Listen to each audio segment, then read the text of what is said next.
ಆದಷ್ಟು ಬೇಗ ಶುರು ಆಗುತ್ತೆ. ಅದು ಕೆಲಸಗಳು ಸ್ಟಾರ್ಟ್ ಆಗಿದೆ, ಬೇರೆ ತರ ಪ್ರೀ ಪ್ರೊಡಕ್ಷನ್. ನಾನು ನಿಮ್ ಜೊತೆನೆ ನೋಡ್ತಾ ಇರ್ತಿದ್ವಪ್ಪ, ನೀವೇ ಏನೇನೋ ವಾರಕ್ಕೊಂದಾಗ್ತಾ ಇರ್ತೀರಾ. ನಾನು ಆ ಸಿನಿಮಾ ಮಾಡ್ತಾ ಇದ್ದೀನಿ, ಈ ಸಿನಿಮಾ ಮಾಡ್ತಾ ಇದ್ದೀನಿ. ನಾನು ಹೇಳೋವರೆಗೂ ಸ್ವಲ್ಪ ತಾಳ್ಮೆಯಿಂದಿದ್ರೆ ನಿಮ್ಮೆಲ್ರಿಗೂ ಹೇಳ್ತೀನಿ. ಸರ್, ಯಶ್ ಅವರು ಈಗ ನಮಗೆ ಜಾಸ್ತಿ ಸಿಗಲ್ಲ, ಆದ್ರೆ ನಾವೇನೋ ಅನ್ಕೊಳ್ಳೋದು ಚೇಂಜ್ ಆಗಿದೆ ಏನು ಅಂತ. ನೀವು ಯಾವುದು ಚೇಂಜ್ ಆಗಿಲ್ಲ, ಅದೇ ಯಶ್, ಅದೇ ಅಟೆಂಡ್ ಆಗಿರೋದ್ರೆ ಅಡಿಗೆ ಕುಡಿದ, ಅದೇ ಹಂಗೆ ಕುಡಿದ, ಹಾಗೆ ಇಲ್ಲ. ವ್ಯಕ್ತಿತ್ವ ಯಾವತ್ತು ಚೇಂಜ್ ಆಗಲ್ಲ.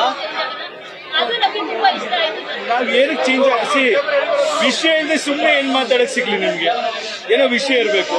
ಈಗ ಒಂದು ಸಿನಿಮಾ ಮಾಡಿದ್ಮೇಲೆ ಮಾತಾಡ್ಬೋದು. ನಾವು ಮಾಡೋ ಕೆಲಸದಲ್ಲೇ ಬಿಸಿ ಇದ್ದಾಗ ಸುಮ್ಮನೆ ಮಾತಾಡಿದ್ರೆ ನಂಗೆ ನಂಬಿಕೆ ಇಲ್ಲ ಅಷ್ಟೇ. ಸುಮ್ನೆ ಬಂದು ಸಿಗೋದಕ್ಕಿಂತ ಏನೋ ರೀಸನ್ ಇರಬೇಕು, ಅಥವಾ ಮಾತಾಡೋಕ್ಕೂ ಒಂದು ಏನೋ ಕಾರಣ ಇರ್ಬೇಕಲ್ವಾ? ಇದನ್ನು ಸುಮ್ಮನೆ ಏನ್ ಮಾತಾಡ್ತೀವಿ?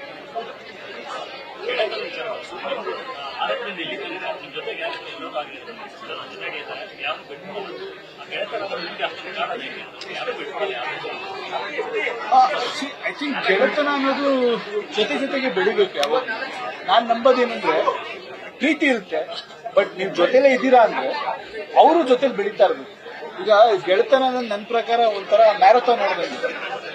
ಮ್ಯಾರಥಾನ್ ಅಲ್ಲಿ ಓಡ್ತಾ ಇರ್ತೀವಲ್ಲ, ಜೊತೆಲಿ ಓಡೋರು ಇರ್ಬೇಕು. ಅವ್ರು ಸುಸ್ತಾಗ್ಬಿಟ್ಟು ನಿಂತ್ಕೊಬಿಟ್ರೆ ನಾವ್ ಎಳ್ಕೊಂಡು ಹೋಗಕ್ಕಾಗಲ್ಲ. ಸೊ ಆದ್ರಿಂದ ಜೊತೆಲಿರೋ ಸ್ನೇಹಿತರು ಆವಾಗ ಜೊತೆಲೆ ಓಡೋ ತರ ಆಗ್ತಾ ಇದ್ರೆ ಶಕ್ತಿಯಿಂದ ಅವರು ನಿಂತ್ಕೊಂಡ್ರೆ ನಾವೆಲ್ಲ ಖುಷಿಯಾಗಿ ಓಡ್ತಾ ಇರ್ಬೋದು, ಓಡ್ತಾ ಮಾತಾಡ್ಕೊಂಡು ಹೋಗ್ಬೋದು. ಇಲ್ಲಾಂದ್ರೆ ಎಲ್ಲರೂ ಹೊತ್ಕೊಂಡು ಹೋಗೋದಾಗುತ್ತೆ, ಕಷ್ಟ ಆಗುತ್ತೆ. ಆಮೇಲೆ ಬಿಟ್ಬಿಟ್ರು ಮುಂದೆ ಹೋಗ್ಬಿಟ್ರು ಅಂತಾರೆ. ಪ್ರಾಬ್ಲಮ್ ಅದಲ್ಲ, ಓಡಕ್ ಅವ್ರಿಗೂ ಜೊತೆಲಿ ಇರಬೇಕು. ಸೊ ಎಲ್ಲರೂ ಜೊತೆಲಿ ಬೆಳೆದಾಗ ಖುಷಿ ಅಷ್ಟೇ. ನ್ಯೂಸ್ ಫಸ್ಟ್, ನಿರ್ಭೀತಿಯಿಂದ ನಿಮ್ಮ ಪರವಾಗಿ.